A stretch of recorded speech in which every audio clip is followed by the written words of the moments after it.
ఇక్కడ మనం నేర్చుకోవాల్సింది ఏంటి అంటే, ఈ లోక సంబంధంగా ఏదో ప్రతిఫలాన్ని ఆశించి కాదు మనం చేయాల్సింది. ఏమి ఆశించకుండా చేస్తే మనం ఊహించని రీతిలో దేవుడు మనకి సహాయం, అది మనం నేర్చుకోవాల్సింది. ఆమె విశ్వాసం యొక్క స్థాయి ఏ స్టేజ్లో ఉంది అంటే, ఏది జరిగినా మొదట దేవునికి కృతజ్ఞత చెప్తుంది, దైవ జనులకు కృతజ్ఞత చెప్తుంది, ఆ తర్వాతే బిడ్డను ఎత్తుకొని బయటికి వెళ్ళింది. అసలు ఇలాంటి విశ్వాసం మనకుందా?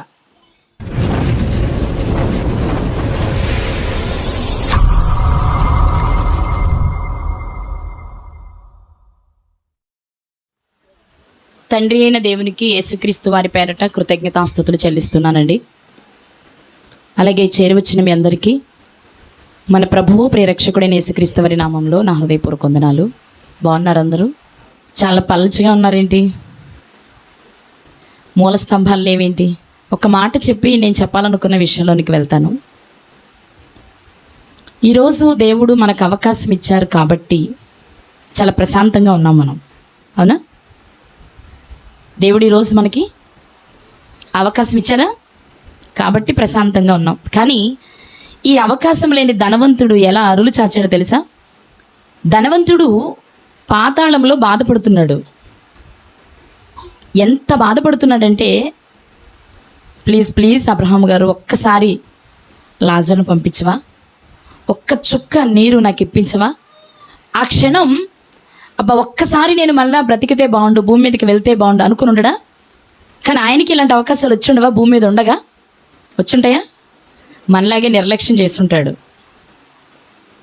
టైంను వాడు కూడా వచ్చి ఉండదు, వచ్చి కూర్చొని కూడా వినే మనసు ఉండుండదు. కానీ మరణించిన తర్వాత ఇప్పుడు అనిపిస్తుంది, ఒక్కసారి నాకు ఒక్క ఛాన్స్ ఇస్తే చాలు, వెంటనే నా లైఫ్ని మళ్ళీ నేను సెట్ చేసుకుంటానని. కానీ ఆ ఒక్క ఛాన్సే చనిపోయిన తర్వాత ఉండదు. ఇక్కడ చాలా ఉంటాయి, కానీ ఇక్కడ ఉన్నప్పుడు మనకు అర్థం కాదు. ఇక్కడ విరివిగా లభించేటప్పుడు మనకు అర్థం కాదు. మరి ఎప్పుడు అర్థమవుతుంది? కోల్పోయిన తర్వాత. కానీ అప్పుడు తిరిగి వస్తుందా? వచ్చిందా ధనవంతుడికి? మన పరిస్థితి కూడా అంతే. కానీ చాలా ధైర్యంగా ఉంటున్నాం మనం ఈరోజు.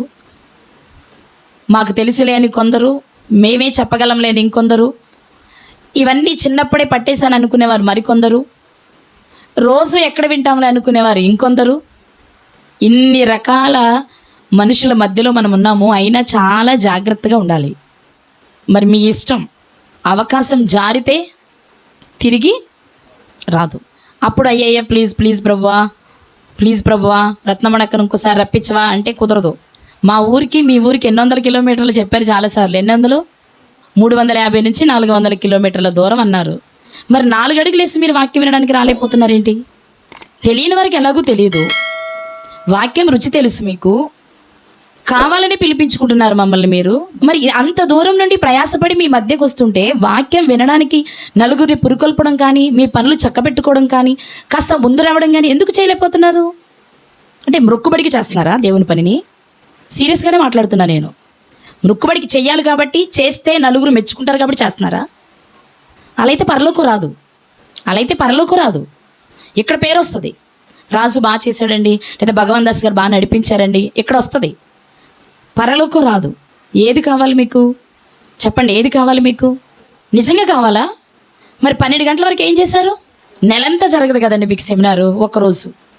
అది నెలకో 2 నెలలకో 3 నెలలకో చెప్పలేం కదా. మరి 2-3 నెలలకి ఒక్కరోజు దేవుని సన్నిధిలో గడపడానికి మీ పనులు ప్రక్కన పెట్టుకోలేకపోతే వాక్యం మీ హృదయంలో ఏం ఫలిస్తుంది? చెప్పాలి మీరు. నేను స్ట్రైట్గానే అడుగుతున్నా. 12 గంటలకి మీరు మెసేజ్ ఇస్తే అదే కనీసం ఇంకో గంట ముందుంటే ఇంకో ప్రసంగం వింటారు కదా, ఇంకొన్ని మాటలు మీ హృదయంలో పడతాయి కదా. ఎందుకో చాలా నిర్లక్ష్యంగా ఉన్నారు. అది దేవుని విషయంలో కరెక్ట్ కాదు. మీరు ప్రయాణం చేయాలంటే ట్రైన్ పలానా టైము అంటే ఆలస్యంగా వెళ్తారా? ఎగ్జామ్ రాయాలి అంటే ఎగ్జామ్ సెంటర్కి అరగంట ముందు వెళ్ళాలి, లేకపోతే ఎల్లో చేయడు. లేట్గా వెళ్తారా? మరి అక్కడ చేయలేని పని ఇక్కడ ఎందుకు చేస్తున్నారు? దేవుడు చూడలేనా, లేదా వెంటనే పనిష్మెంట్ ఇవ్వడనా? చాలా తప్పు చేస్తున్నారు మీరు. కొంచెం శ్రద్ధగా, ఎవరికో ఒకరిద్దరికి ఇంపార్టెంట్ వర్క్ ఉండొచ్చు, అన్నఫ్ సడన్గా జరగవచ్చు, నేను కాదన్నాను. కానీ అందరికీ అదే టైం అవ్వదు కదా. మీరు పెన్నలాడొచ్చి కొన్ని మాటలు వింటూ, మీరు వచ్చేటప్పుడు నలుగురికి చెప్పుకుంటూ, చేసేటప్పుడు నలుగురు కలిసి చేసుకుంటూ ఉంటే ఐక్యతగా అనిపిస్తుంది, చేసేవారికి చేయాలనిపిస్తుంది, దేవునికి కూడా ఇష్టం అవుతుంది. అంతేగాని వాళ్ళే వస్తారులే, వాళ్ళే చెప్పుకొని పోతారులే, ఏంది మనం డబ్బులు పెట్టి కొనుక్కునే స్పీకర్లు కాదుగా అనుకుంటున్నారా? అలా వద్దు. మనల్ని ప్రేమించి మన స్థితిని బట్టి దేవుడు మనకి దగ్గరికి తీసుకొచ్చిస్తున్నారు. అది కూడా మనం వాడుకోవడం రాకపోతే లెక్క చెప్పాలి రేపు. దయచేసి నా మాటను గమనించండి. మీరు ఇక్కడున్న మీరే ఇంత ఆలస్యంగా వస్తే ఇంకేం వింటారు? ఎంత వింటారు చెప్పండి? కానీ హెచ్చరించాల్సిన బాధ్యత నాకు ఉంది కాబట్టి చెప్తున్నాను. ఒక చిన్న విషయాన్ని ఈరోజు మీతో పంచుకుంటాను. నేను మీ అందరికీ తెలిసిందే అయినా అందులోని కొన్ని విషయాలు నేర్చుకోవడానికి ప్రయత్నం చేద్దాం. రాజుల 2వ గ్రంథము 4వ అధ్యాయంలోని ఒక స్త్రీ జీవితం ఇక్కడ రాయబడింది. ఆమె జీవితంలో నుండి కొన్ని విషయాలు ఈరోజు జ్ఞాపకం చేసుకుందాం. రాజుల 2వ గ్రంథము 4వ అధ్యాయము 8వ వచనము నుండి కొన్ని విషయాలు మనకు కనిపిస్తాయి. ఇందులో ఒక స్త్రీ కనిపిస్తారు. ఆమె పేరే తెలుసా? ఆమె పేరేంటో? అది ఆమె పేరు కాదండి, ఆ పట్టణానికి చెందిన ఆమె కాబట్టి షూనేమీరాలు అంటాం మనం. యాక్చువల్ ఆమె పేరు లేదు, వ్రాయబడలేదు. షూనేము పట్టణానికి చెందిన స్త్రీ కాబట్టి ఆమె పేరు వాడబడలేదు కాబట్టి షూనేమీరాలని పిలుస్తున్నాం. ఆమెను గురించి గనురాలు అని వ్రాయబడింది కాబట్టి గనురాలు అనే పేరును కూడా వాడుకుంటాం. ఈరోజు ఈమె జీవితంలో నుండి కొన్ని అమూల్యమైన పాఠాలు నేర్చుకుందాం. స్త్రీలు ఎక్కువగా ఉన్నారుగా, నేర్చుకుందామా? చదువుదాం. 8వ వచనం నుండి చదువుదాం. ఒక దినమందు ఎలీషా షూనేము పట్టణమునకు పోగా అచ్చట ఘనురాలైన ఒక స్త్రీ భోజనమునకు రమ్మని అతను బలవంతము చేసిన గనుక అతడు ఆ మార్గమున వచ్చినప్పుడల్లా ఆమె ఇంట భోజనము చేయించు వచ్చెను. చాలండి. ఒకరోజట ఎలీషా గారు ఎవరు అంటే ఏలియా గారి శిష్యుడు. ఈయన కూడా ఒక ప్రవక్త. ఈయన షూనేము అనే పట్టణం గుండా ప్రయాణం చేస్తూ ఉన్నారట. ఈ షూనేము పట్టణములో ఎవరు ఉండేవారు అని గనక మనం ఆలోచన చేస్తే, ఇశ్రాయేలు 12 గోత్రాలలో ఒక గోత్రికులకు యెహోషువ గారు దీన్ని పంచిపెట్టారు. ఎవరికి వచ్చింది ఈ భూభాగం అనేది ఒకసారి చూద్దాం. యెహోషువ గ్రంథము 19వ అధ్యాయము 17, 23 వచనాలు కలిసి ఉన్నాయి. చదువుదాం. 4వ వంతు చీటి వారి వంశముల చొప్పున ఇస్సాఖారీల పక్షముగా వచ్చెను. వారి సరిహద్దు ఎజ్రాయేలు, కెసిల్లోతు, షూనేము, హపరాయిము. చాలండి, కొన్ని పేర్లు కనిపిస్తున్నాయి. ఇందులో మనకు కావలసిన పేరు కనిపించింది. ఏంటది? షూనేము. ఎవరి సరిహద్దు ఇది? ఎవరికి ఇవ్వబడిన భాగం? ఇస్సాఖారు గోత్రికులకు. కాబట్టి మనకు అర్థం కావాల్సిన విషయం ఏంటి అంటే, ఈ షూనేము పట్టణానికి చెందిన ఈ స్త్రీ ఇస్సాఖారు గోత్రికురాలు అయి ఉండాలి. అంతేనా? షూనేము పట్టణంలో ఈమె నివసిస్తుంది అంటే ఏ గోత్రానికి చెందిన ఈమె? ఇస్సాఖారు గోత్రికురాలు అనమాట. ఓకే. ఈమెట ఎలీషా గారు ఆ మార్గం గుండా వెళుతూ ఉంటే ఆయనను బలవంతం చేసిందట. దేనికి? భోజనానికి. మరలా చెప్పాలి, దేనికి? భోజనానికి బలవంతం చేసిందట. ఈమె ఎవరిని వ్రాయబడింది? ఘనురాలు. ఎవరిని ఘనులు అంటాం లోకంలో? ఘనులు అని ఎవరిని అంటాం? మనకి తెలిసి బాగా డబ్బున్నవాడని ఘనులు అంటాం. వాళ్ళకేంటంటే బాగా డబ్బున్నాడు, సంపన్నులు, ఘనులు, ఐశ్వర్యవంతులు, కోటీశ్వరులు అంటాం. మన దృష్టిలో ఘనము అంటే గొప్పది. ఈ లోకంలో గొప్పదంటూ ఏదైనా ఉంది అంటే అది డబ్బే, స్థిర చరాస్తులతో కూడిందే అయి ఉండాలి. అంటే ఈమె ఆర్థికంగా మంచి స్థితి కలిగిన స్త్రీ, ఇశ్రాయేలీరాలే, ఇస్సాఖారు గోత్రికురాలు. ఈమె ఏం చేసింది? ఎలీషా గారిని బలవంతం చేస్తుంది. దేనికి? భోజనానికి రమ్మని. ఈ రోజులు ఉన్నారా? ఇంటికి భోజనానికి రమ్మని బలవంతం చేసేవాళ్ళు ఉన్నారా? అడుగుతున్నారండి, చెప్పండి. సడన్గా ఒకవేళ కళ్ళు తిరిగి నాలంటాడు షుగర్ పేషెంట్లు, అమ్మ కొంచెం అయ్యో సడన్గా వచ్చారండి, ఖాళీ అండి, ఇంకా వండలేదనే వాళ్ళు కొందరు, ఖాళీ చేసామనే వాళ్ళు ఇంకొందరు. ఈ రోజుల్లో అయితే ఇరుగు పొరుగు పెట్టుకునే పెద్ద సంస్కారం లేదు ఈ రోజుల్లో. ఇదివరకైతే పక్కింటి వాళ్ళందరూ మన ఇంట్లో తినేవాళ్ళు, మనమంతా వెళ్ళి పక్కింట్లో తినేవాళ్ళం. వాళ్ళదే మనదన్నట్టు, మనదే వాళ్ళదన్నట్టు తినే కల్చర్ ఉండేది అప్పుడు. ఇప్పుడు లేదు. ఇప్పుడు ఎంతమంది ఉన్నారు లెక్కేసుకొని ఒక గ్లాస్ సరిపోతుందా? అవసరంగా గుప్పుడు తగ్గించే వేస్తాం. పూట తినగానే ఖాళీ అయిపోవాలి. అదేమంటే చెప్పే సాగని వేడివేడిగా తినాలి కాబట్టి సరిపడి వండుకున్నామని చెప్తాం కారణం. కానీ ఇదివరకైతే మనం తినగా ఇంకో ఫ్యామిలీ వచ్చినా సరిపడి ఉండేది. ఇప్పుడు ఏంటి అంతా సంపాదన సందడిలో మునిగిపోయారు మనుషులు. ఇది వేస్ట్ చేయడం ఎందుకు అనుకుంటున్నారు? సరిపడే వండుకుంటున్నారు. అంటే సరిపడి వండుకోవద్దని నా ఉద్దేశం కాదు, కానీ బలవంతం చేసే కల్చర్ ఇప్పుడు లేదు. ఎందుకు ఈమె బలవంతం చేస్తుంది తన ఇంటికి భోజనానికి రమ్మని? బాగా డబ్బుంది కాబట్టి, పేరు కలిగిన ఆమె పిలిస్తే మంచిది కాబట్టి 10 మంది చెప్పుకుంటారనా? ఈ కోణంతో పిలిచేవారు కూడా లేకపోలేదు కదా ఈ రోజుల్లో. 10 మంది చెప్పుకోవాలని పిలిచేవారు ఉన్నారు, 10 మంది చెప్పుకోవాలని చేసేవారు ఉన్నారు. ప్రభు చెప్పారు కదా, నా పేరట చేర్చుకుని గిన్నెడు చన్నీళ్ళు ఇచ్చినా ఆ ప్రతిఫలం పోదు అని. అలాని ప్రవక్తను చేర్చుకొని ప్రవక్తకు నీళ్ళు ఇచ్చేవాడికి ప్రవక్త ఫలం పోగొట్టు కూడా ఉంది బైబిల్లో. మత్తయి సువార్తలు చదువుతాం మనం. బహుశా ఇశ్రాయేలీరాలు కాబట్టి అతిథులకు భోజనం పెడితే దేవుడు ఆశీర్వదిస్తాడనే సంగతి ఆమెకు తెలుసు కాబట్టి, ఆర్థికంగా మంచి స్థితి కలిగిన ఆమె కాబట్టి అన్ని రకాలుగా ఆలోచించి దైవజనుడి తన ఇంటికి భోజనానికి పిలిచి ఉండొచ్చు. కానీ ఈమె భోజనానికి పిలిచే విషయంలో మనకు కనిపించేది ఏంటి అంటే బలవంతం చేస్తుందట. అంటే బ్రతిమలాడుతుంది, మీరు తప్పకుండా మా ఇంటికి భోజనానికి రావాలి అని.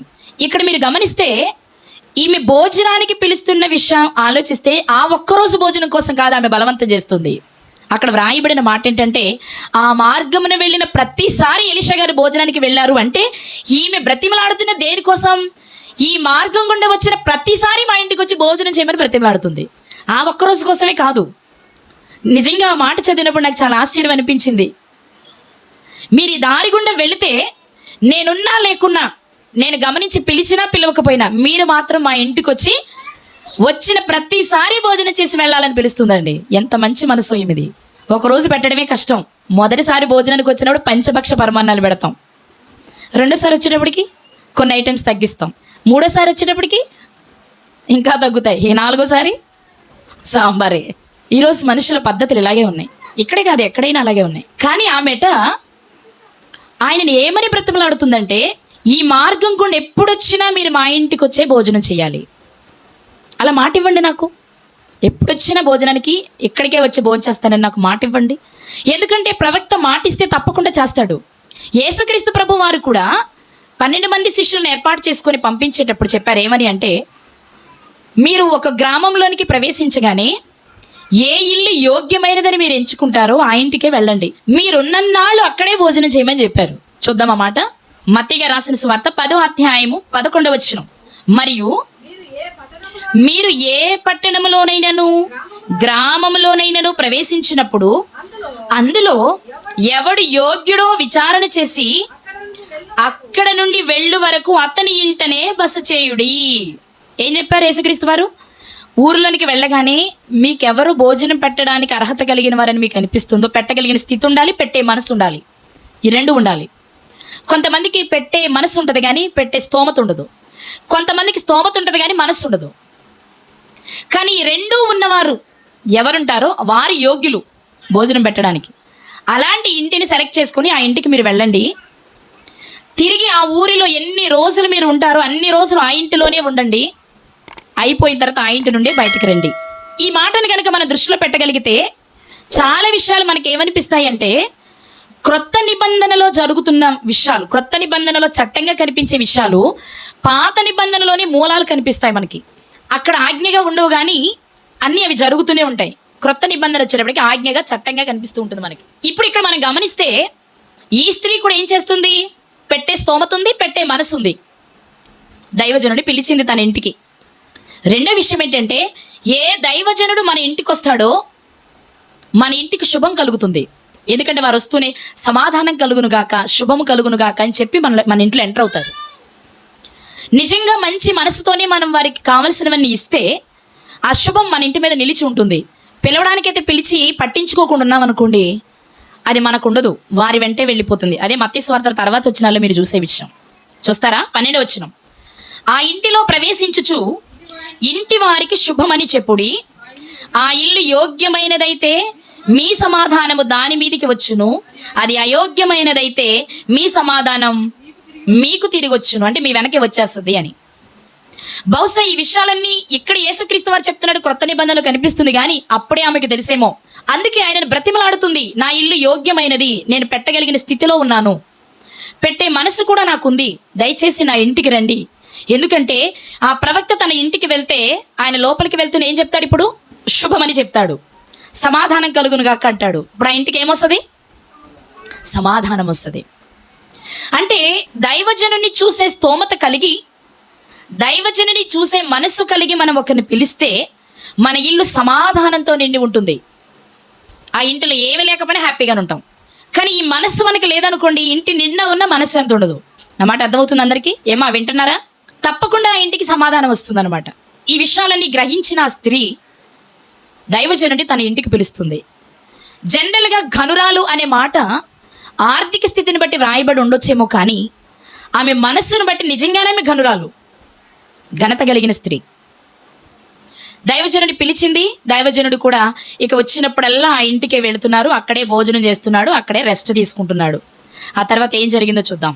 రాజుల 2వ గ్రంథం 4వ అధ్యాయం 9వ వచనం. కాగా ఆమె తన పెనిమిటిని చూచి, మన యొద్దకు వచ్చుచూ పోవుచున్నవాడు భక్తిగల దైవజనుడని నేను ఎరుగుదును. ముందు పిలిచేటప్పుడు భక్తిగల దైవజనుడని తెలియదు ఆమెకు. భక్తి కలిగిన దైవజనుడని తెలుసా దైవజనుడని తెలుసు, దైవజనుడని పిలిచింది. కానీ వచ్చిన తర్వాత ఆయన 2-3 సార్లు వచ్చి వెళ్ళిపోతూ ఉంటే ఆయన భక్తిని పరీక్షిస్తుంది ఈమె. అర్థమైందండి అన్నమాట. ముందు దైవజనుడని మాత్రమే తెలుసా మీకు. ఎవరైనా దైవజనుడు, మనకు కూడా ఇప్పుడు చాలా మంది బయలుదేరారుగా. అందరూ భక్తి కలిగిన దైవజనులేనా? భక్తి భయం జాడ కనబడట్లా, కానీ దైవజనులే. సో ఈమె కూడా ఏంటంటే, నేను పెట్టగలిగిన స్థితిలో ఉన్నాను, వచ్చింది దైవజనుడు అనుకుంది. కానీ ఆయన వచ్చిపోతూ ఉంటే గమనిస్తుంది, ఈయన మామూలు దైవజనుడు కాదు, భక్తి కలిగిన దైవజనుడు అని. నేను 2వ ప్రశ్న అడుగుతున్నాను. మీ ఇంటికి వచ్చే దైవజనులు ఎలాంటి వారో గుర్తించగలిగిన స్థితిలోనే స్త్రీలుగా మీరున్నారా? ఎవరో ఒకళ్ళండి బోధ చేసే వాళ్ళే కానీ పిలుస్తున్నావా? లేదా నీ దగ్గరకు వాక్యాన్ని చెప్పడానికి వచ్చే దైవజనుడు భక్తి కలిగిన వాడో భక్తి లేనివాడో గుర్తించగలిగే భక్తి నీకుందా? ఎందుకంటే ఈరోజు చాలా మంది మోసపోతున్నారు కదా. భక్తి ముసుగులో వచ్చి మోసాలు చేసే బోధకులు చాలా మంది ఉన్నారు. మరి వాళ్ళు మోసగాళ్ళు మంచివాళ్ళు అర్థం కావాలి అంటే కనిపెట్టగలిగిన స్థితి నీకు ఉండాలి. గుణవతి అయిన స్త్రీ అట తన యజమాని కానీ లేక తన ఇంటికి వచ్చే దైవజనుని కానీ వారి నడతలు కనిపెట్టగలిగిన స్థితిలో ఉంటుందట. మనం ఈరోజు విర్రోళ్ళ ఉంటున్నాం. ఎవరు కొంచెం బాగా మాట్లాడితే, ఎవరు కొంచెం మనతో అనుకూలంగా ఉంటే వాళ్ళ దైవజనులే మన దృష్టిలో. స్ట్రైట్గా ముక్కుసూటిగా ఖండించేవాళ్ళు మనకి నచ్చరు, రేపు వారం వద్దు మళ్ళీ వాళ్ళు మనకి. కానీ ఆమె ఏం చేస్తుంది? ముందు భోజనానికి పిలిచింది, కానీ ఆయన వస్తూ పోతూ ఉంటే ఆయన నడత కనబడుతుంది. ఆమెకు అర్థమైంది ఏమని?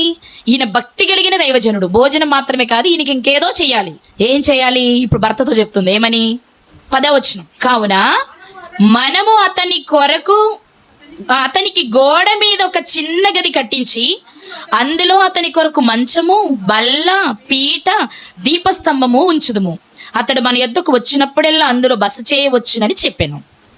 ఇక్కడ కొన్ని విషయాలు మనం ఆలోచిస్తే ఏమర్థమవుద్దంటే, ముందు భోజనానికి వచ్చి భోంచేసి వెళ్ళిపోయి ఆఫర్ ఇచ్చింది ఆమె. ఆ టైంకి రావడం, భోంచేయడం, వెళ్ళిపోవడం. కానీ గమనించిన తర్వాత ఏముందంటే, భోజనం చేసి వెళ్ళిపోవడమే కాదు, భోజనం చేసిన తర్వాత రెస్ట్ కూడా తీసుకోవచ్చు. లేచిన తర్వాత బైబిల్ చదువుకోవచ్చు, ప్రార్థన చేసుకోవచ్చు, అతను ఏం చేయాలన్నా చేసుకోవచ్చు. అంటే ఇప్పుడు ఏం చేస్తున్నామే? భోజనం పెట్టి పంపడమే కాదు, ఆయన ఏ పని చేసుకున్నా తన ఇంటిలో చోటు ఇవ్వాలనుకుంటుంది. అదేనా? ఏది చేయాలన్నా ఇంటిలో చోటు ఇవ్వాలనుకుంటుంది. ఇప్పుడు ఆలోచన చేద్దాం. ఈమె ఘనురాలు కదా. ఎవరిమే? ఘనురాలు కదా. ఆమె ఇంటిలో గదులు లేవంటారా? ఇదివరకు అసలు ఇళ్ళే పెద్ద పెద్దగా ఉండేవి. 6 గదులు, 8 గదులు, పెద్ద పెద్ద లోగిళ్ళు ఉండేవి. మరి అంత ఆల్రెడీ గనురాలు కాబట్టి మరి పెద్ద ఇల్లే ఉంటుంది కదా. మళ్ళీ ప్రత్యేకంగా గోడ మీద గది ఎందుకు కట్టిస్తుంది? ఏదో గది ఇవ్వకూడదా ఖాళీ చేసి? ఏ స్టోర్ రూమ్ ఖాళీ చేసి ఇవ్వచ్చు కదండి. చెప్పరేంటి? ఇవ్వచ్చా? మరి అలా ఎందుకు ఇవ్వట్లా? దైవజనునికి ప్రశాంతత కావాలి, దైవజనునికి క్రొత్తది కావాలి. మనం వాడేసింది వద్దు. ఎన్ని గదులు ఉంటాయేమి? ఆయన ప్రశాంతంగా ఉండి ప్రశాంతంగా ధ్యానం చేసుకోవాలి అంటే ఆ వాతావరణాన్ని మనం కల్పించాలి. మనతో వద్దు. మనమైతే ఏదో పిచ్చాపెట్టి మాట్లాడుకుంటూ ఉంటాం. మన మాటలు అతనికి ఇబ్బంది కలిగిస్తాయి, డిస్టర్బెన్స్ అవుతాయి. అతను ఏదో ధ్యానం చేసుకుంటూ ఉంటాడు, మధ్యలో మనం గట్టిగా మాట్లాడుకుంటాం. అప్పుడు ఏం జరుగుద్ది? ఆయనకి ఇబ్బంది కలుగుద్ది. అంటే ఒక దైవజనుడిని ఎలా చూసుకోవాలో తెలిసిన సంస్కారవంతురాలు ఆమె.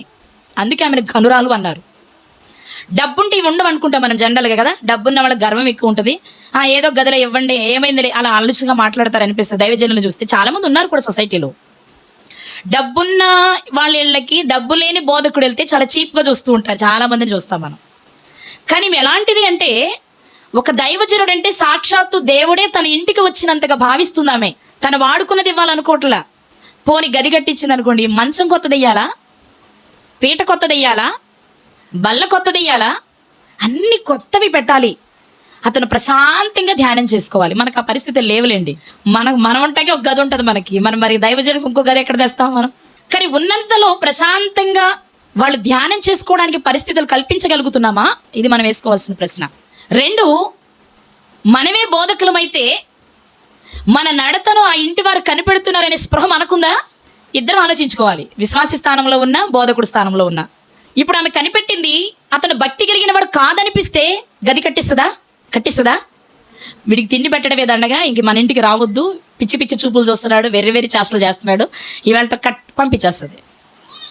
కానీ మన ఇంటికి వచ్చుచూ పోవచ్చున్న దైవజనుడు భక్తి కలిగిన వాడని ఎలా స్టేట్మెంట్ ఇవ్వగలిగింది అంటే, అసలు తన ప్రవర్తన ఎంత బాగా కాపాడుకుంటున్నారు ఎలీషా గారు. డబ్బున్నామే కదా, నన్ను భోజనానికి పిలిచింది కదా, ఏం వండావు? ఎప్పుడు గుడ్డు కూరేనా? దాని తల్లిని వండవా? అనలా. ఎప్పుడు చికెనేనా? మటన్ వండవా? అనలా. ఆమె ఏది పెడితే అది తిన్నారు. తన లిమిట్స్ దాటకుండా ఉన్నాడు ఆ దైవజనుడు. ఆమె కూడా జ్ఞానవంతురాలు. పిలిచాను దైవజనుడని, కానీ ఎలాంటి వాడు కనిపెట్టుకోపోతే రేపు నా కొంపకి ఎసరా అనుకుంది. చాలా జాగ్రత్తగా కనిపెడుతూ ఉంది. ఇక్కడ మరో ప్రాముఖ్యమైన విషయం ఏంటో తెలుసా? దైవజనుడికి గది కట్టాలి అంటే వాస్తవంగా ఎక్కడ చూస్తే అంతా తన డామినేషనే కనపడద్దు మనకి. కానీ గది కట్టాలి అంటే భర్తను సలహా అడుగుతుంది. అంటే చాలా జ్ఞానవంతురాలు. ఏ పనిని ఎలా చేయాలో ఆమెకు బాగా తెలుసు. దైవజనుడికి మన ఇంటి పైన గది కడదామండి అని ఎవరిని అడుగుతుంది? తన పెనిమిటిని అడుగుతుంది. అంత డబ్బు ఉంది, అంత హోదా ఉంది, మరి ఆమె సొంతగా చేసేయచ్చు. చేయకూడదా? లేరా అలా చేసేవాళ్ళు? భర్తలకు చెప్పకుండా చేసేవాళ్ళు లేరా? చాలా మంది ఉన్నారు. అందుకే అన్న, ఈమె ఘనురాలు. ఎందుకు ఘనురాలు? దైవజనుడు ఇంటికి వస్తే ఆశీర్వాదం అని గుర్తించింది. వచ్చిన ఆయన ఎలాంటి వాడో నడతను కనిపెట్టి చూస్తుంది. వచ్చిన ఆయనకి ఎలాంటి పరిస్థితులు కల్పించాలో ఆలోచిస్తుంది. గది కల్పించాలి అంటే పని వాళ్ళకి ఆర్డర్ అయ్యొచ్చు, పని చేయించేయచ్చు. నీకేం తెలియదులేండి, ఊరుకోండి, మీకు అసలు ప్రార్థనకే రారు మీరు, ఆయన ఎలాంటి వాడు నాకు తెలుసు, అందుకే గది కట్టిస్తానని భర్తకి చెప్పొచ్చు. కానీ చాలా జ్ఞానంగా నడుచుకుంటున్న స్త్రీ ఈమె. అతను భక్తి కలిగిన వాడండి. అతని గూర్చి ఒక సాక్ష్యం చెప్పి అతనికి ఒక గది కట్టించడానికి ప్రయత్నం చేస్తుంది ఈమె. ఇక్కడ రెండో విషయం ఏంటి అంటే, భార్య మాట వినే స్థితిలో భర్త ఉన్నాడు అంటే భర్తకి ఎంత అనుకూలంగా నడుస్తుందో ఆమె అడగగానే చేసేయాలా? నీకేం తెలియదు, ఊరుకమ్మా, అసలు దైవజనులు మంచివాడు కాదు, ముందు మంచి మాటలే చెప్పినట్టుంటారు, మాయ మాటలే చెప్తారు, తర్వాత మోసం చేస్తారు, నీకేం తెలియదు, వద్దు, నువ్వు కావాలనుకుంటే అక్కడికి వెళ్ళు, ఇవ్వాలనుకున్న కానికేది వచ్చేసే కదా, మన ఇంటికి వద్దు అనొచ్చు ఆ భర్త కాదా? కానీ గది కట్టించగలిగాడు అంటే భార్య యొక్క జ్ఞానాన్ని, భార్య యొక్క మంచితనాన్ని గుర్తించిన వాడు అనమాట భర్త. భర్తకు అనుకూలమైన స్త్రీ ఈమె. తాను ఏది అడిగినా భర్త చేయగలడు అనే స్థితిలో ఆమె ఉంది, ఆమె జీవితం ఉంది. అందుకే కట్టించగలిగారు. అయిపోయిన తర్వాత ఏం జరిగిందో చూద్దాం. 11వ వచనం. ఆ తర్వాత అతడు అక్కడికి ఒకానొక దినమున వచ్చి ఆ గదిలోకి అక్కడ పరుండెను. అలాగే వాడుకు చొప్పున మరొక రోజు వచ్చారు ఆయన. ఆ గదిలోనికి వెళ్ళారు, పడుకున్నారు. అప్పుడేం జరిగింది? పిమ్మట అతడు తన దాసుడైన గెహాజీని పిలిచి ఈ షూనేమీరాలిని పిలువమనగా వాడు ఆమెను పిలిచెను. ఇక్కడ మీరు గుర్తించాల్సిన మరొక ప్రాముఖ్యమైన మాట. ఇప్పటికి చాలాసార్లు వచ్చారు ఎలీషా గారి ఇంటికి భోజనానికి. వచ్చారు అంటే పరిచయం ఏర్పడి ఉంటుందిగా. ఆయనకి ఆమెకి పరిచయం ఏర్పడి ఉంటుందా? దైవజనుడికి ఆమెకు పరిచయం ఏర్పడి ఉంటుందా? చెప్పరేంటమ్మా? చాలాసార్లు వచ్చారుగా, పరిచయం ఏర్పడి ఉంటుంది కదా. ఇప్పుడు ఆమెను పిలవాలి. ఆయన డైరెక్ట్ పిలవచ్చా లేదా? అమ్మ ఒకసారి ఇటు రామ్మ అంటే వస్తుంది. కానీ ఆయన పిలుస్తున్నారా? మరి ఎవరితో పిలిపిస్తున్నారు? తన దాసునితో పిలిపిస్తున్నాడు. అంటే ఆయన మాట్లాడే విషయం కూడా చాలా ఆచితూచి మాట్లాడుతున్నాడు. రోజు అన్నం పెట్టామే కదా అని చనువు తీసుకోవట్లేదు. ఆమె పిలిచింది కదా నన్ను అనుకోవట్లేదు. కానీ ఆయన దైవజనుడు, దైవజనుని స్థానంలోనే ఉన్నాడు. ఆమెతో ఏమి మాట్లాడాల్సిన దాసుని పంపించి పిలిపించాడు. వచ్చింది ఆమె. ఏం జరుగుతుంది? ఆమె వచ్చి అతని ముందర నిలువబడినప్పుడు అతడు, నీవు ఇంత శ్రద్ధాభక్తులు మాయందు కనుపరిచితివి, నీకు నేనేమి చేయవలెను అని ఆమెను అడిగాను. అందుకు ఆమె ఏమంటుంది? రాజుతోనైనను సైన్యాధిపతితోనైనను నిన్ను గూర్చి నేను మాట్లాడవలనని కోరుచున్నావా అని అడుగుమని గెహాజీకి ఆజ్ఞయగా వాడు ఆ ప్రకారము ఆమెతో అనెను. ఎంత అద్భుతంగా ఉందో కదా ఈ మాట. గెహాజీ గారిని పిలవమన్నారు. ఆ షూనేమీరాలిని పిలిచాడు. వచ్చిన తర్వాత అయినా మాట్లాడొచ్చుగా ఆయన కదా. వచ్చిందండి అంటే కింద ఉంది కాబట్టి పోనీ దైవజనుడి కిందకి వెళ్ళలేక పనోడిని పంపాడు అనుకుందాం. పైకి వచ్చిన తర్వాత ఎవరు మాట్లాడాలిగా. కానీ మాట్లాడారా? గెహాజీ గారితో మాట్లాడిస్తున్నాడు. అంటే ఆయన ఎక్కడ అపవాదికి అవకాశం ఇవ్వట్లేదు, మనుషులకు అవకాశం ఇవ్వట్లేదు. ఏం అడగాలో గెహాజీ గారికి చెప్పి గెహాజీ గారితో అడిగిస్తున్నాడు. మన ఇంత శ్రద్ధాభక్తులు కనపరుస్తుంది ఈమె. ఏం కావాలో చూడు. రాజుతోనైనా అధికారులతోనైనా ఏదైనా చెప్పాలా? నేను ప్రవక్తని కాబట్టి నా మాట అందరూ వింటారు కదా, తనకి ఏదైనా సహాయం కావాలేమో అడుగు అన్నారు. నిజంగా ఇక్కడ అంటే తక్కువ చేయట్లేదు. కానీ నేను ప్రవక్త అయిన ఎలీషా గారి కంటే జ్ఞానంగా ఉందామే. ఎలీషా గారు ఏమనుకుంటున్నారు? ఇంత చేస్తుందంటే ఏదో ఆశించి చేస్తుంది అనుకుంటున్నారు. అదే కదా, మా యందు నువ్వు ఇంత శ్రద్ధాభక్తులు కనపరుస్తున్నావు, నీకేం కావాలని అడుగుతున్నారంటే మనుషులు ఎలాంటి వారని ఎలీషా గారికి తెలుసు. అవసరం ఉంటేనే ఇలాంటివి చేస్తారని తెలుసు ఎలీషా గారికి, ఎవరికి? ప్రవక్తకు కూడా. కానీ ఆమె అన్న మాట ఏంటో తెలుసు అక్కడ? అందుకామె నేను నా స్వజనులలో కాపురం ఉన్నాను అంటే అర్థం ఏంటి? నాకేమీ అక్కరలేదు అంటుంది. ఇలా ఉన్నారు అసలు. ఏ ప్రతిఫలాన్ని ఆశించకుండా దైవజనులకు పరిచర్య చేసే వాళ్ళు ఉన్నారు ఈరోజు? ఉన్నారండి? దేవుడు చెప్పిన మాట ప్రకారం దైవజనుడు వస్తే ఆశీర్వాదం అంతవరకు ఆలోచించింది తప్ప భౌతికంగా తనకి ఏదో కావాలన్న కోరిక ఆమెకు లేదు.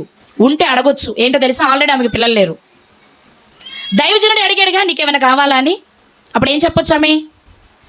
అవునండి, నాకు అన్నీ ఉన్నాయి కానీ నాకు పిల్లలు లేరండి, సమాజంలో నేను గుడ్రాలుగా పిలువబడుతున్నాను, మీకు ఏమైనా చేతనైతే ఆ పని చేయను అని అడగొచ్చా లేదా?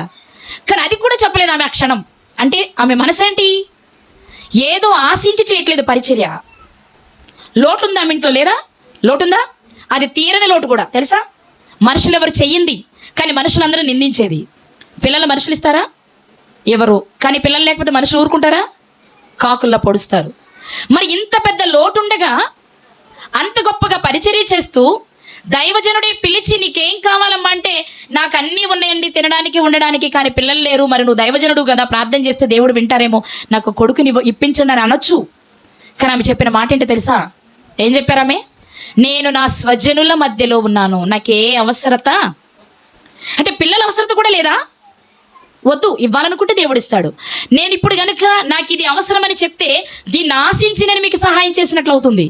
నేను ఆ మనసుతో చేయలేదు. ఇక్కడ మనం నేర్చుకోవాల్సింది ఏంటి అంటే ఈ లోక సంబంధంగా ఏదో ప్రతిఫలాన్ని ఆశించి కాదు మనం చేయాల్సింది. ఏమి ఆశించకుండా చేస్తే మనం ఊహించని రీతిలో దేవుడు మనకి సహాయం, అది మనం నేర్చుకోవాల్సింది. నువ్వు దైవజనులకు చేసేదైనా, దేవుని పేరట చేసేదైనా, దేవునికి చేసేదైనా ఆయన ఏదో చేస్తాడని చెయ్యొద్దు. నువ్వు చేసుకుంటా పో, నీ ఊహకు మించి ఆయన నీకు చేస్తారు. ఇది అనుభవించిన వారే చెప్పగలం. అర్థమైందండి? ఇది ఎవరు చేయాలి? అనుభవించిన వారు మాత్రమే చేయగలరు, చెప్పగలరు. ఆమె అంటుంది నాకేం వద్దండి, నేనేం ఆశించి మీకు చేయలేదు అని చెప్పింది. ఇక్కడ మనం నేర్చుకోవాల్సింది దైవజనుడు ఒక స్త్రీతో ఎలా మాట్లాడుతున్నారు అనేది. చొరవ తీసుకోవట్లా, చనువు తీసుకోవట్లా, త్వరపడి ఏ మాట మాట్లాడట్లా. ఆయన ఏది మాట్లాడాల్సిన ఎవరితో మాట్లాడిస్తున్నారు? గెహాజీ గారితో. ఎందుకో తెలుసా? ఆమెమో ఘనత కలిగిన స్త్రీ, ఈయనేమో పేరు కలిగిన ప్రవక్త. సమాజం వెంటనే అపార్థం చేసుకుంటుంది. ఆ అవకాశం వాళ్ళు ఇవ్వలేదు, ఇద్దరు ఇవ్వలేదు. ఈరోజు మంచి వాళ్ళమే మనం, కానీ మనని గూర్చి ఒక చెడు మాట బయట నుండి వచ్చింది అంటే అది దేవుని నామానికి అవమానం. అది రాకుండా ఉండాలి అంటే మనం ఎంత మంచివారిగా ఉన్నా అవకాశం ఎట్టి పరిస్థితులు ఎదుటి వారికి ఇవ్వకూడదు. ఎందుకు అంటే మనుషులకు ఎప్పుడైతే అవకాశం ఇస్తామో వాళ్ళు 4 సార్లు అదే మాట చెప్పారు అంటే ఇక అది నిజమే అవుతుంది. మనకు తెలిసిందే. ఒక సందర్భం చెప్తాను మీకు. ఒక బ్రాహ్మణుడట ఒక మేకపిల్లని పట్టుకుని వెళ్తున్నాడట. తెలిసేమో. వెళ్తూ ఉంటే 4 దొంగలు చూశారట. చూసి ఇది ఏమైనా సరే పంతులు గారి దగ్గర నుంచి కొట్టేయాలి, ఏం చేస్తే బాగుంటుందని 4 ప్లాన్ చేసుకున్నారు. ఒక పని చేద్దాం, 4 ఒక్క చోట ఉండకుండా 4 చోట్ల ఉందాం. ఏం చేద్దాం? 4 చోట్ల ఉందాం. పంతులు గారు మేకపిల్లని పట్టుకుని వెళ్తూ ఉండగా ఏంటి పంతులు గారికి నమస్కారం చేసి ఏంటి పంతులు గారు కుక్క పిల్లని పట్టుకెళ్తున్నారు అని అడుగుదాం అని చెప్పి అనుకున్నారు. 4 చోట్ల 4 కాసుకున్నారు. ఈయన మేకపిల్లని పట్టుకొని హడావిడిగా వెళ్ళిపోతూ ఉంటే మొదటోడు చూశాడు. పంతులు గారు నమస్కారం అన్నాడు. నమస్తే నమస్తే అన్నాడు. ఏంటి పంతులు గారు పొద్దుటే మీరేంటి కుక్క పిల్లని పట్టుకొని వెళ్తున్నారని అడిగాడు. అప్రచ్చుడా, నేను పట్టుకున్నది కుక్క పిల్ల కాదురా మేకపిల్ల అన్నాడు. 4 అడుగులు వేసాడు, ముందుకెళ్ళారు. కొంత దూరం వెళ్ళాక రెండో దొంగ చూశాడు. ఆయన వచ్చి నమస్తే అండి, ఏంటి ఉదయమే మీరు కుక్క పిల్లని పట్టుకెళ్తున్నారని అడిగాడు. ఏంటి ఏం మాట్లాడుతున్నారు? నా చేతిలో ఉన్నది మేకపిల్ల, కుక్క పిల్ల కాదు, నీకు ఎలా కనిపిస్తుందరా అని ఆయన కూడా కసురుకున్నాడు, వెళ్ళిపోయాడు. మూడో దొంగ కనిపించాడు. ఏమడిగాడు? సేమ్ అడిగాడు. ఇప్పుడు పంతులు గారికి డౌట్ ప్రారంభమైంది.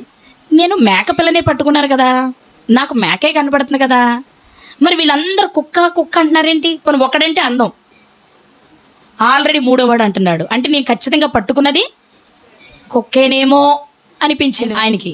సరే అయినా తర్జన పడుతూ లేదే నేను మేకనే పట్టుకున్నాను, నాకు మేకలానే కనపడుతుంది అనుకుంటూ 4 అడుగులు ఇంక ముందుకేసాడు. 4వ చూశాడు, సేమ్ రిపీట్ చేశాడు.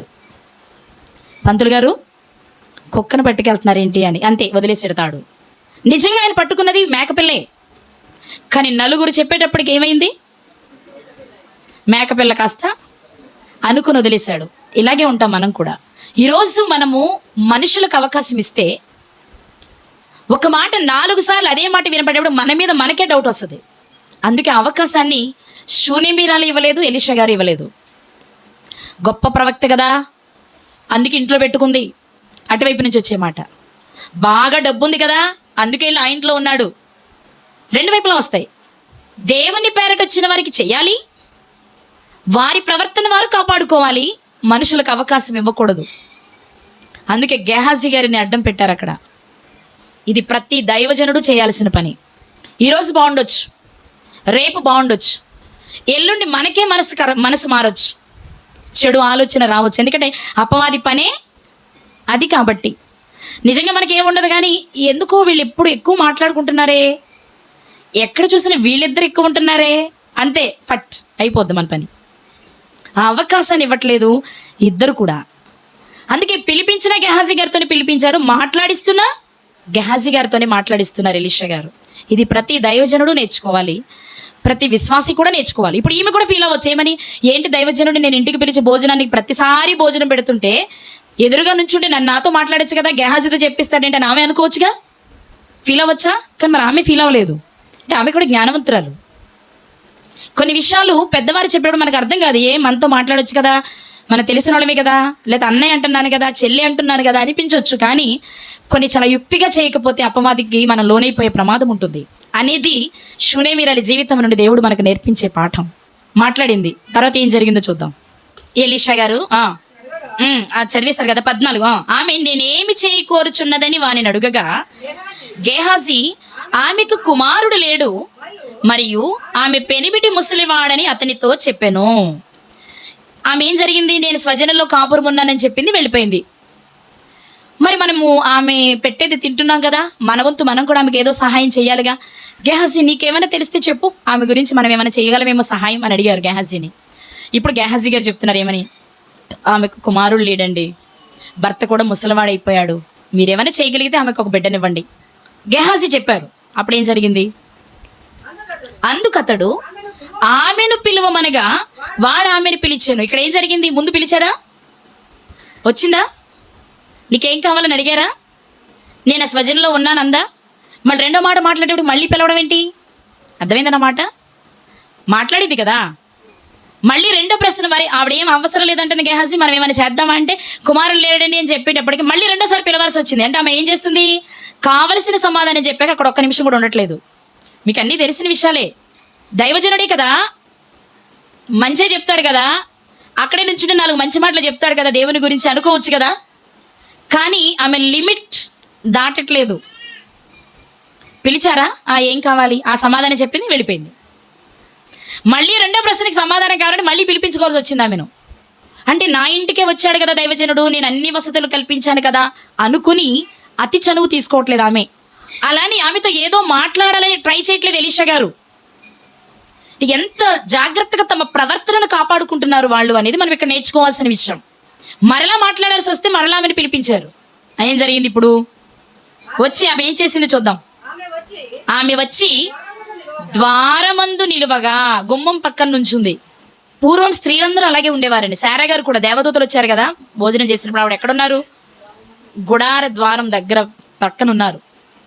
ఎదురు పడేవారు కాదు స్త్రీలు. అందుకే చాలా చక్కగా ఉండేది వాళ్ళ ప్రవర్తన. ఈరోజు మనం మాట్లాడుకోవడానికి వీలుగా. మరి ఈరోజు ఎదురుగా రప్పించి కుర్చీ ఎదురుగా వేసుకొని కాలు మీద కాలు వేసుకొని చెప్తారు లేడీస్ ఇప్పుడు సమాధానం ఎదుటి వాళ్ళకి. ఆ రోజుల్లో వాళ్ళు ఎంత గొప్పవాళ్ళైనా ఎంత పేదవాళ్ళైనా స్త్రీలు మాత్రం చాటుగా ఉండి అవసరమైనవే చెప్పేవాళ్ళు. భర్తలే చేసేవారన్నీ. ఎందుకు, ఎలాంటి అపార్థాలకు అవకాశము లేకుండా. కానీ ఈరోజు ఎందుకు జరుగుతున్నాయి అనర్థాలు, అది లేదు కదా. మా ఫ్రెండే భోజనానికి తీసుకొచ్చానంటాడు వాళ్ళ భర్త. 4 రోజులు పోయాక భర్త స్థానంలో ఫ్రెండ్ ఉంటాడు, భర్త ఫ్రెండ్ అయిపోతాడు, మారిపోద్ది. ఎందుకని, అలాంటి కల్చర్లో బ్రతుకుతున్నాం మరి మనం. కానీ ఎంత జాగ్రత్తగా ఉన్నారో చూడండి ఆనాటి స్త్రీలు. ఈవిడని కాదు, అప్పటి వాళ్ళందరూ ఇంచుమించు భక్తి కలిగిన వారందరూ అలాగే ఉన్నారు. ఇక వ్యభిచారులు వేసల గురించి నేను చెప్పను, అది వాళ్ళ వృత్తి కాబట్టి అది వేరే విషయం. ఈమె ద్వారమందు నిలబడగా ఇప్పుడు ఎలీషా గారు చెప్తున్నారు, మరుసటి ఏట ఈ ఋతువున నీ కౌగిట కుమారుడుండునని ఆమెతో అని ఒక్క మాటే పలికారు ఆయన. ఇది ఆయనే పలకాలి, ఇది గెహాజీ గారితో పలికించడానికి వీలు లేని మాట. కాబట్టి చెప్తున్నారు, వచ్చే సంవత్సరానికి నీకు కుమారుడు పుడతాడమ్మా.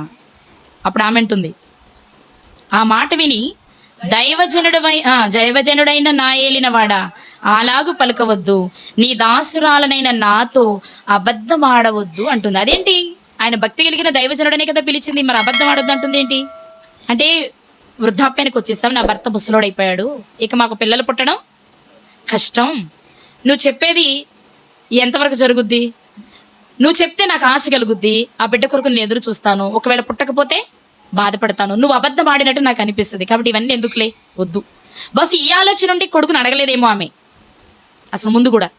నిర్మోహమాటంగా మాట్లాడుతుంది, వద్దు దైవజనుడా నాతో అబద్ధం ఆడొద్దు, లేదమ్మా ఉంటారని చెప్పారు. అలాగే మరుసటి ఏటకి ఏం జరిగింది, కుమారుడు పుట్టేశాడు. ఇప్పటి వరకు మనం ఏం నేర్చుకున్నాం ఆమె జీవితం నుండి, ఏమర్థమైంది? దైవజనుల్ని పిలవాలి, ఎంతవరకు ఉండాలో వారితో అంతవరకే ఉండాలి, అంతవరకే మాట్లాడాలి. వారు ప్రశాంతంగా ధ్యానం చేసుకోవడానికి పరిస్థితులు మనం చేతనైనంతలో కల్పించాలి. ఏదో ఆశించి మనం ఎప్పుడు చేయకూడదు. ఏదైనా ఆశిస్తే ఆశించినంత వరకే జరుగుద్ది, ఆశించకపోతే మించి జరుగుద్ది. అది రైట్. తర్వాత సెకండ్ హాఫ్లోకి వద్దాం. కొడుకు పుట్టేశాడు, సంతోషమే కదండి. పిల్లలు లేని వాళ్ళ ఇంటిలో మగపిల్లాడు పుడితే హ్యాపీగా ఉన్నారు. పిల్లాడు కూడా పెరిగాడు, పెద్దోడయ్యాడు, తండ్రితో పొలానికి పనికి వెళ్ళాడు, పని చేస్తుంటే వాళ్ళ నాన్న పని దగ్గరికి వెళ్ళాడు. అక్కడికి వెళ్ళాక తలనొప్పి వచ్చింది పిల్లోడికి, ఇంటికి పంపించేశాడు భర్త, పిల్లోడికి బాగాలేదు తీసుకెళ్ళమని. అప్పుడు ఏం చేసిందో చూద్దామా? అదే అధ్యాయము 20 వచనం. వాడు ఆ బాలుని, అంటే ఒక పనివాడు బాలుని ఎత్తుకుని వాని తల్లి యొద్దకు తీసుకొని పోయెను. పిల్లవాడు మధ్యాహ్నము వరకు తల్లి తొడ మీద పండుకొని ఉండి చనిపోయాను. తెలిసిందే మనకిది, కానీ కొంచెం ఆలోచన చేద్దాం. బాలేదు కదా, ఈమె గనురాలే కదా, వెంటనే ఏం చేయాలి? మరి తొడ మీద ఎందుకు పడుకోబెట్టుకుంది? బాగానప్పుడు ఎవరైనా హడావిడిగా చేసే పని ఏంటండి? వైద్యుడి దగ్గరికి వెళ్ళాలనుకుంటాం, పోనీ తీసుకెళ్ళలేని స్థితి కాదు గనురాలు, మరి ఎందుకు చేయలేదు? ఇక్కడ నా అభిప్రాయం చెప్తా, మరి ఎందుకంటే రాయబడిన సంగతి కదా. నా అభిప్రాయం ఏంటి అంటే, ఒకటి, ఆమె భక్తి తన కుమారుని బ్రతికించగలదు, లేదా ఉన్న రోగం నుండి బ్రతికించుకోగలను అనే నమ్మకంతో ఉండుండొచ్చు. లేదు, ఏదైనా జరిగినా పిల్లవాడిని ప్రిపేర్ చేస్తూ ఉండుండొచ్చు. దేవుడు ఇచ్చిన వరము నువ్వు నాకు, నీకేదైనా జరిగినా ఆయనే తీసుకుంటాడు కాబట్టి టెన్షన్ పడకూడదు. ఒకవైపు పిల్లోని ప్రిపేర్ చేస్తుంది, మరొక వైపు తాను ప్రార్థన చేసుకుంటూ ఉండుంటుంది. ఇది నా అభిప్రాయం. అందుకే తొడ మీద పెట్టుకుని చేసే పని ఏంటి? తల్లులు ఎవరైనా లాలిస్తారు, బుజ్జగిస్తారు. ఇక చివరి అమ్మ చనిపోవడం చివరో, లేదా కొడుకు చనిపోవడం చివరి అంటే చివరి మాటలే చెప్తారు జనరల్గా జరిగేది. సో ఇక్కడ ఈమె కూడా ఏం ఉండుంటుందంటే, నాన్న నువ్వు అసలు ఎలా పుట్టావంటే, మా ముసలితనం వరకు నువ్వు పుట్టలేదు, మన ఇంటికి ఒక దైవజనుడు వచ్చాడు, నీకు తెలుసు కదా, ఎలీషా అంకుల్ తెలుసు కదా నీకు, నేను చేసిన పరిచర్యను మెచ్చి దేవుడు వాళ్ళ ద్వారా నువ్వు పుడతామని చెప్పి నిన్ను ఇచ్చారు. నువ్వు దేవుని కొరకే బ్రతకాలి, చనిపోయినా దేవుని కొరకే చనిపోవాలి, ఏది జరిగినా మనం దానికి సిద్ధపాటు కలిగి ఉండాలి. ఇలాంటి ఎన్నో మంచి విషయాలు నేర్పించుంటుంది ఆమె ఆ క్షణం. మరొక వైపు ఏం చేసి ఉంటుందంటే, నేను అడగలేదు ప్రభువా, నువ్వే ఇచ్చావు నాకు ఈ బిడ్డని, మరి నా బిడ్డ ఈ స్థితిలో ఉన్నాడు, నువ్వేం చేయాలనుకుంటావో అని అడుగుంటుంది. ఇవన్నీ మన ఊహలే, అక్కడ లేవు. ఏది ఏమైనా మధ్యాహ్నం వరకు తొడ మీద పెట్టుకుందంటండి, చనిపోయాడు. ఏం జరిగింది? చనిపోయాడు. ఇప్పుడు వెంటనే బయలుదేరింది. ఏం చేసింది? బిడ్డను తీసుకొని వెళ్ళి దైవజనుని కొరకు కట్టించిన గదిలో పడుకోబెట్టి మంచం మీద భర్తకు కబురు పెట్టింది. ఏమని?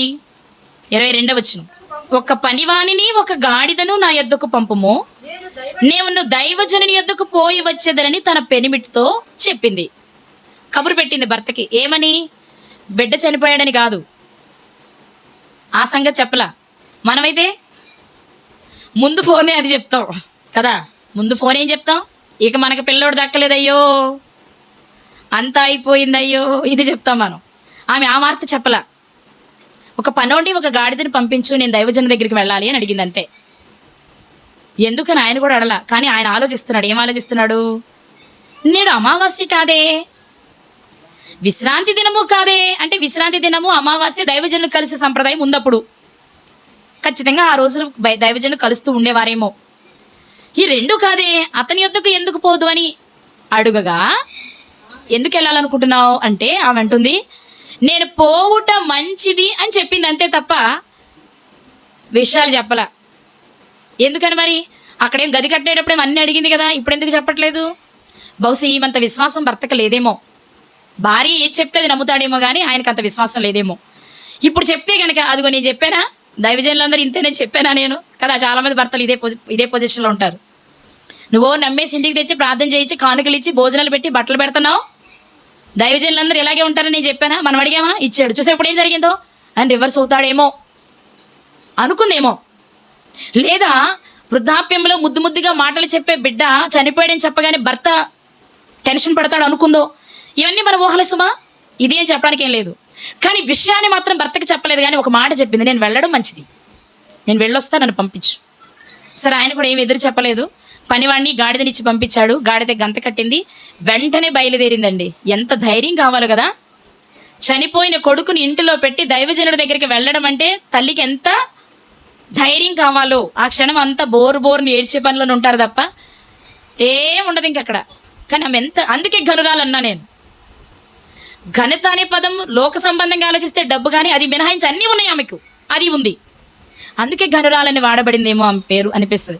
పేరు కాకుండా ఘనురాలుగానే ప్రస్తావించడానికే కారణం అదేమో అనిపిస్తుంది నాకు. వెళ్తుంది ఈమె దైవజనుడి దగ్గరకు. దైవజనుడు దూరంగా ఉండగా చూశాడు, పనివాడిని పంపించాడు. ఆమె పనివాడికి ఏం చెప్పట్లా. గతంలో అయితే పిలిస్తే, ఎవరు పిలిస్తే వచ్చింది ఆమె దైవజనుడి దగ్గరికి? గేహాజీ గారు పిలిస్తేనే వచ్చింది, గేహాజీ గారు మాట్లాడితేనే వింది. కానీ ఇప్పుడు పని మాత్రం ఎదురు పడితే మనమైతే ఏం చేస్తాం? మీ దైవజనుడు చేసిన పని ఎంతో చూసావా, నేను అడిగానా, పిల్లోడిని ఇచ్చాడు, ఇప్పుడు నా కొడుకు చనిపోయాడు, ఆయన ఇక్కడ సైలెంట్ కూర్చున్నాడు, ఎన్నో అనేస్తాం మనమైతే. ఆమె ఏం మాట్లాడలా. నువ్వు క్షేమంగా వస్తున్నావా? క్షేమంగా వస్తున్నాను అంది. నిజంగా ఆమె ధైర్యం చూస్తే చాలా ఆశ్చర్యం అనిపించింది నాకు. అదే, నీ భక్తి నీకు ధైర్యాన్ని పుట్టించదా అంటారు యోబు గారు 4వ అధ్యాయంలో. ఆమె భక్తికి ఉన్న శక్తి అలాంటిది, చాలా ధైర్యంగా ఉంది ఆమె. సేవకుడు కనిపించిన సేవకుడితో సమాధానం చెప్పలా, డైరెక్ట్ దైవజనుడి దగ్గరికి వెళ్ళింది. ఇప్పుడు దైవజనుడితో మాట్లాడుతుంది. ఏం మాట్లాడుతుందో చూద్దాం. 27వ వచనం. పిమ్మట ఆమె కొండ మీదనున్న దైవజనుని యొద్దకు వచ్చి అతని కాళ్ళు పట్టుకునెను. గేహాజీ ఆమెను తోలువేటుకు దగ్గరకు రాగా, ఎందుకంటే మరి ముందు నుంచి పరిచయం లేదు, అంత చదువు లేదు. ఇప్పుడు ఆమె ఏం చేస్తుంది? కాళ్ళ దగ్గరికి వచ్చి కాళ్ళు పట్టుకుంది. ఇప్పుడు సన్నివేశం వేరు. గేహాజీకి ఇవన్నీ అర్థం కాల. ఇంకా చెప్పనా, ఎలీషా గారికి అర్థం కాలే ఎందుకు వచ్చింది ఆమె. ఎలీషా గారికి తెలియదు ఆమె ఎందుకు వచ్చిందో. ఏదో బాధ ఉందని మాత్రమే ఆయన గ్రహించాడు. ఆమె ఎప్పుడైతే కాళ్ళు పట్టుకుందో ఆయనకు అర్థమైంది ఏదో జరిగిందని. గేహాజీ పంపించాలనుకుంటే వద్దు, ఉండు అని వారించారు. అప్పుడేం జరిగింది? దైవజనుడు, ఆమె బహువ్యాకులముగా ఉన్నది, యెహోవా ఆ సంగతి నాకు తెలియచేయక మరుగు చేశాను. ఎందుకు మరుగు చేశారు? దైవజనుడికి చెప్పకుండా దేవుడు ఎందుకు మరుగు చేశారు ఈ సంగతిని? ఎందుకు? ఆమె విశ్వాసాన్ని పరీక్షించడానికా? ఆమె ఎంత విశ్వాసురాలో దైవజనుడికి అర్థం కావడానికా? లేక దైవజనుడి దగ్గర ఉన్న గేహాజీకి అర్థం కావడానికంటే అదే అనిపిస్తుంది మరి ఇక్కడ. కానీ మరుగు చేసిన మాట మాత్రం వాస్తవం. ఎలీషా గారికి తెలియదు బిడ్డ చనిపోయాడని, ఈమె వెళ్ళి చెప్పే వరకు. మరి చెప్తే ఆయన కంగారు పడేవాడో, ముందే బ్రతికించేవాడో. మరి ముందే బ్రతికిస్తే మరి ఆమె విశ్వాసం స్థిరపడేది ఎలా, ఆమె విశ్వాసాన్ని కనుగొనేది ఎలా కదా. ఇవన్నీ కనిపిస్తాయి మనకి. మొత్తం మీద అక్కడ ఏమీ తెలియలేదు ఈమె చెప్తే తప్ప. సరే, దైవజనుడు కూడా ఏం చేశాడు? గేహాజీ గారిని పంపించాడు, నువ్వు వెళ్ళి ముందు ఈ పని చెయ్యని. కానీ ఆమె అంటుంది, నువ్వే రావాలి. దైవజనుడే వెళ్ళాడు, గేహాజీ ముందు వెళ్ళాడు, ఏదో చేశాడు కానీ ఏం వర్కౌట్ అవ్వలేదు. ఆ తర్వాత ఎలీషా గారే వెళ్ళి ఆ బిడ్డను బ్రతికించాడు. ఇవంతా ఎందుకు చెప్తున్నానంటే, చివరిలో ఒక అద్భుతమైన పని చేసింది ఆ స్త్రీ. అదేంటి? 4వ అధ్యాయం 26, 27 వచ్చినారు. అప్పుడు అతడు గేహాజీని పిలిచి ఈ షూనేమీయులను పిలుచుకుని రమ్మనగా వాడు ఆమెను పిలిచాను. ఇక్కడ ఏం జరుగుతుందంటే, వచ్చాడు దైవజనుడు, శవం ఎక్కడుంది? ఎలీషా గారి మంచం మీద ఉంది కదా. ఎలీషా గారు ఆ రూమ్లోకి వెళ్ళగానే మళ్ళీ వెళ్ళిపోయింది.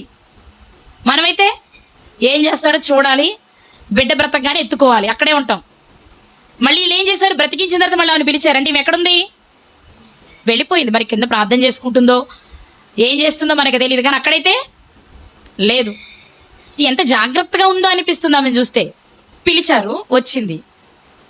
అప్పుడు ఏం జరిగింది? ఆమె అతని ఎదురుకు రాగా అతడు, నీ కుమారుని ఎత్తుకొనమని ఆమెతో చెప్పాను. నీకు బ్రతికించాడు ఆయన. బ్రతికించగానే ఏం చెప్పాడు? నీ కొడుకుని ఎత్తుకమ్మా అన్నారు. మనమైతే ఏం చేస్తాం చెప్పండి, నా వైపు చూసి. అసలు వాళ్ళు ఎత్తుకోమని చెప్పే వరకు ఉంటామా మనం? బిడ్డ చనిపోయాడు, నిర్జీవంగా పడున్నాడు మంచం మీద.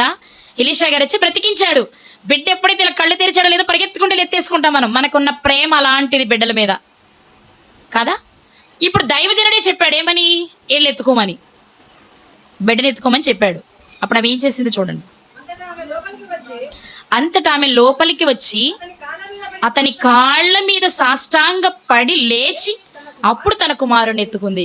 ఇది ఆమె విశ్వాసం యొక్క స్టేజ్. కొడుకు, ఒక్కగానొక్క కొడుకు, వృద్ధాప్యంలో పుట్టిన కొడుకు, ఘనురాలైన ఆమె కొడుకు చనిపోయి బ్రతికితే ముందు పిల్లోని ఎత్తుకోవాలని ఆలోచించట్లేదు. బ్రతికించిన దైవజనునికి నమస్కరిస్తుంది. అంటే ముందే మనసులో దేవునికి కృతజ్ఞత. అంటే ఆమె విశ్వాసం యొక్క స్థాయి ఏ స్టేజ్లో ఉంది అంటే, ఏది జరిగినా మొదట దేవునికి కృతజ్ఞత చెప్తుంది, దైవజనులకు కృతజ్ఞత చెప్తుంది, ఆ తర్వాతే బిడ్డను ఎత్తుకొని బయటికి వెళ్ళింది. అసలు ఇలాంటి విశ్వాసం మనకుందా? నా మాటలు ఎవరికైనా అర్థమవుతున్నాయా? ఇలాంటి విశ్వాసం మనకుందా? అందుకే ఆమె చరిత్ర దేవుడు బైబిల్ గ్రంథంలో మన కొరకు రాయించాడు. ఆమె నిజంగా ఘనురాలు. ఆర్థిక విషయాల్లోనే కాదండి, ఆత్మీయ విషయాల్లో ఘనురాలు, విశ్వాస విషయంలో ఘనురాలు, నీతి విషయంలో ఘనురాలు, భక్తి విషయంలో ఘనురాలు, ప్రవర్తనను కాపాడుకునే విషయంలో ఘనురాలు. భర్త దగ్గర ఎంత జాగ్రత్తగా మిద్దె కట్టించాలంటే ఈజీగా చెప్పింది. అదే కొడుకు చనిపోతే అలా చెప్పలేదు. అంటే ఎక్కడ ఎలా మాట్లాడాలో అంత జాగ్రత్తగా మాట్లాడడం నేర్చిన స్త్రీ ఆమె. బైబిల్ గ్రంథంలో మాట ఉంది, సమయోచితంగా పలుకబడిన మాట చిత్రమైన వెండి పళ్ళెంలో బంగారు పండు లాంటిదట. దానికి చక్కగా సరిపోతుంది ఆ స్త్రీ. ఎక్కడ ఎలా మాట్లాడాలో బహుగా ఎరిగిన స్త్రీ. అందుకే ఆమెను ఘనురాలు అన్నారు. ఆ తర్వాత మనం చూస్తేనండి, ఆమె పేరు ఎంత ప్రాచుర్యం పొందింది అంటే, ఆ తర్వాత కొద్ది రోజులకే అక్కడ కరువు వస్తుంది. దైవజనుడు పిలిచి, ఇక్కడ కరువు వస్తుందమ్మా, ఇక్కడ నుంచి విడిచిపెట్టి నువ్వు వేరే ప్రాంతానికి వెళ్ళిపోమని చెప్తే ఆ కొడుకుని తీసుకుని వెళ్ళిపోతుంది ఆమె. వెళ్ళిపోయిన తర్వాత ఆ ప్రాంతానికి వచ్చిన రాజు అడుగుతాడు గెహాజీ గారిని పిలిచి, నీ దైవజనుడు గొప్పతనం ఏంటో నాకు చెప్పవా అని. గెహాజీ గారు చెప్తాడు ఏమనంటే, నా దైవజనుడు ఈ ఊరిలో ఒక స్త్రీకి వృద్ధాప్యం మందు ఒక కుమారుడిని పుట్టించేలా చేశాడు, ఆ బిడ్డ చనిపోతే బ్రతికించాడు కూడా అని చెప్పుతాడు. ఆ సమయంలోనే ఆమె తిరిగి వస్తుంది. మళ్ళీ వస్తూ ఉండగానే గెహాజీ చూసి, ఆమె ఎందుకు వస్తుందంటే, ఆమె వెళ్ళిపోయిన నాటి నుండి ఆమె పొలాలు ఆస్తులన్నీ అటు ఇటు అయిపోయినాయి, అవన్నీ తిరిగి రప్పించుకోవడానికి రాజు దగ్గర మనవి చేయడానికి వస్తూ ఉంటుంది ఆమె. గెహాజీ గారు చూసి, ఇదిగో రాజా, ఈమె నా దైవజనుడు బాగు చేసిన స్త్రీ, ఇదిగో వస్తుంది, ఇదిగో బ్రతికిన బిడ్డ వీడే అని చెప్పగానే వెంటనే రాజు ఆమెకు కావలసినవన్నీ చేయిస్తాడు. ఎందుకు అంటే, ఈ పట్టణంలో ఒక దైవజనుని స్వాగతించి పట్టణానికి దీవెన తెచ్చిన స్త్రీవి నువ్వు. వాస్తవం చెప్పాలి అంటే, షూనేము అనగానే మనకు గుర్తొచ్చే పేరు ఈమె. వాస్తవంగా దావీదు గారికి వృద్ధాప్య మందు వచ్చిన భార్య కూడా షూనేమీరాలే. కానీ షూనేం అనగానే మనకి ఎవరు గుర్తొస్తారు? గనురాలు మాత్రమే గుర్తొస్తుంది. ఎందుకో తెలుసా? ఆ పట్టణానికి వన్నీ తెచ్చిన స్త్రీ ఆమె. షూనేం అనే పేరు ఆనాడు కానీ ఈనాడు కానీ చరిత్రలో గుర్తుకు రాగానే గుర్తొచ్చే స్త్రీ ఎవరంటే ఆమె.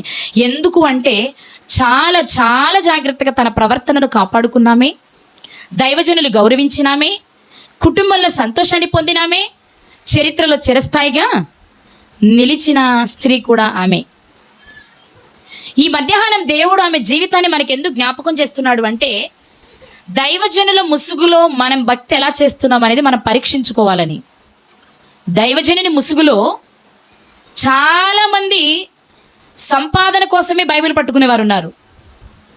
అది సంపాదించడానికి లేని మాటలు చెప్పి అనేక మంది స్త్రీలను మోసం చేసే ఉన్నారు. ఇది ఒక క్రిస్టియానిటీలోనే కాదు, బాబాలు కూడా ఉన్నారుగా.